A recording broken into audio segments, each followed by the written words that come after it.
Assalamualaikum warahmatullahi wabarakatuh. Selamat pagi dan semangat pagi para peserta Tuton. Pada pertemuan minggu kedua ini kita akan membahas mengenai organisasi dan manajemen di lingkungan organisasi profit dan non-profit. Kita lihat dulu apa itu perubahan organisasi. Perubahan adalah perpindahan dari keadaan sekarang menuju keadaan masa depan sebagai respon terhadap beberapa ancaman data peluang signifikan yang muncul dari luar organisasi. Itu menurut Gilgeous 97, sedangkan menurut Melet dan kawan-kawan tahun 2015, perubahan organisasi sebagai upaya organisasi dalam beradaptasi dan berkembang dalam lingkungan bisnis saat ini. Perubahan akan selalu terjadi, baik perubahan yang diinginkan maupun yang tidak diinginkan. Faktor penyebab perubahan itu adalah faktor lingkungan. Faktor lingkungan itu terbagi dua, eksternal dan internal. Kalau eksternal itu akan dipengaruhi oleh faktor politik, teknologi, sosial budaya, faktor ekonomi. Sedangkan untuk faktor internal itu dipengaruhi itu serikat kerja, penggantian pimpinan, perubahan struktur dan administrasi, perubahan tata kelola organisasi, implementasi yang baru, strategi pemasaran yang baru, pemutusan hubungan kerja, redundansi staf, pekerjaan yang diatur ulang, penguatan departemen tertentu. Kita lihat bisnis proses re-engineering itu adalah strategi perubahan organisasi yang radikal dan fundamental untuk meningkatkan kinerja organisasi. Tujuan utama bisnis proses re-engineering ini adalah mencapai perbaikan besar dalam aspek-aspek kunci seperti biaya, kualitas, layanan, dan kecepatan dengan merombak secara mendasar proses bisnis yang ada. Bisnis proses re-engineering adalah alat manajemen yang mana proses bisnis diperiksa dan desain ulang untuk meningkatkan efisiensi biaya dan efektivitas layanan. Dalam pandangan Dumun dan Jungmun, bisnis proses re-engineering adalah inisiatif organisasi untuk secara fundamental memeriksa ulang dan mendesain ulang proses bisnis mereka dengan tujuan mencapai terobosan kompetitif dalam kualitas, daya tanggap, biaya, kepuasan, dan lainnya. Tipe perubahan berdasarkan sifatnya itu ada perubahan incremental atau incremental change dan perubahan radikal. Perubahan incremental itu adalah perubahan kecil yang dilakukan secara bertahap dan konsisten. Ini melibatkan perbaikan berkelanjutan dalam operasi organisasi tanpa menyebabkan gangguan besar. Sedangkan perubahan radikal itu perubahan yang terjadi secara mendasar dan cepat dalam suatu organisasi. Perubahan ini biasanya mencakup transformasi besar-besaran yang mempengaruhi struktur, strategi, budaya, dan operasional organisasi. Perubahan radikal seringkali diperlukan untuk menanggapi krisis besar, peluang pasar yang signifikan, atau inovasi teknologi yang disruptif. Reformasi itu adalah perubahan yang disengaja, artifisial dan manipulatif. Transformatif, perubahan reformasi bertujuan untuk melakukan perbaikan mendasar dalam struktur, proses, dan budaya organisasi.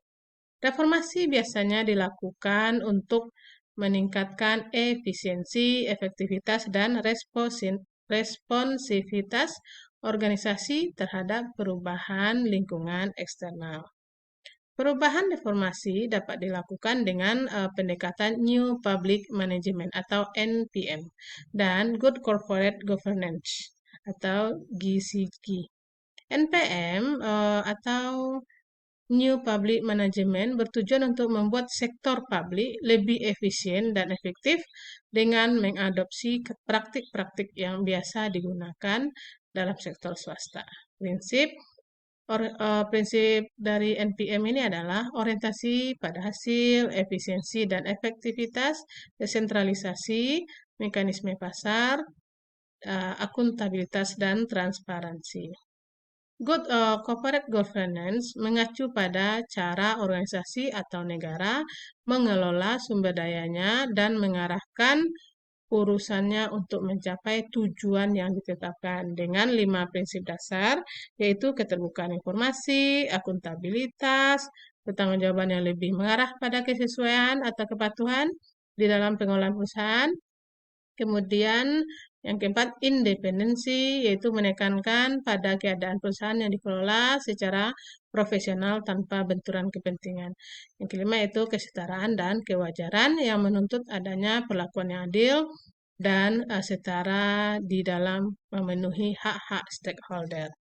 Substansi dari good corporate governance itu adalah adanya peningkatan kinerja perusahaan melalui supervisi atau pemantauan kinerja manajemen dan adanya akuntabilitas manajemen terhadap pemangku kepentingan lainnya berdasarkan kerangka aturan dan peraturan yang berlaku. Pengembangan organisasi itu kita lihat organisasi dapat disegmentasikan menjadi statis dan dinamis. Organisasi yang statis merujuk kepada sebuah definisi struktural, sedangkan organisasi yang dinamis merujuk kepada definisi dinamika, aktivitas, dan tindakan yang dilakukan baik secara formal maupun informal. Organisasi hidup di tengah lingkungan yang selalu berubah sehingga keberlangsungan sebuah organisasi tergantung kepada perubahan dari faktor lingkungan tersebut. Organisasi yang mampu bertahan adalah organisasi yang mampu beradaptasi dengan tuntutan, permintaan, dan mengisi peluang yang ada untuk berkembang. Organisasi dalam sebuah sistem itu terbagi dari dua, komponen internal dan eksternal. Kalau komponen internal terdiri atas kondisi pada suatu organisasi serta kekuatan yang bekerja di dalamnya, seperti pemilik, manajemen, karyawan, lingkungan kerja, dan budaya organisasi. Sedangkan komponen eksternal itu meliputi lingkungan umum yang berkaitan dengan tugas. Lingkungan umum tersebut dibentuk dari berbagai dimensi seperti ekonomi, teknikal, sosial budaya, hukum politik, dan internasionalisasi, serta dorongan atau kekuatan yang menciptakan konteks umum dari fungsi suatu organisasi. Sistem dalam organisasi itu ada technical system, manajemen sistem, dan human system. Yang mana semua sistem itu adalah bertujuan untuk output atau tujuan yang ingin dicapai oleh organisasi. Perilaku manajemen suatu organisasi didominasi oleh dua perspektif pemikiran, yaitu berpikir dari perspektif organisasi yang dibentuk oleh perilaku rutin, pengalaman, proses sistem motivasi yang dibentuk dalam kerangka kerja. Yang kedua itu adalah berpikir dari sudut pandang klien yang membutuhkan kondisi yang memungkinkan klien untuk menjalin kerjasama dengan organisasi. Konsep organization development yaitu pengembangan meliputi setiap proses jangka panjang, setiap proses jangka panjang dari perubahan terarah yang mencakup secara logis tahapan-tahapan transformasi objek tertentu yang mengarah pada diversifikasi objek yang dapat diamati dalam hal tertentu seperti perubahan yang menyebabkan transisi ke bentuk yang lebih kompleks. Pengembangan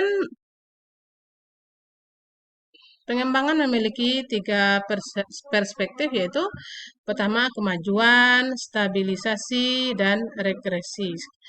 Kemajuan itu perspektif perubahan yang dinilai positif dan sesuai dengan kriteria yang telah diasumsikan. Sedangkan stabilisasi itu adalah pengekspresian fase pengembangan yang ditandai oleh kurangnya perubahan positif dan negatif.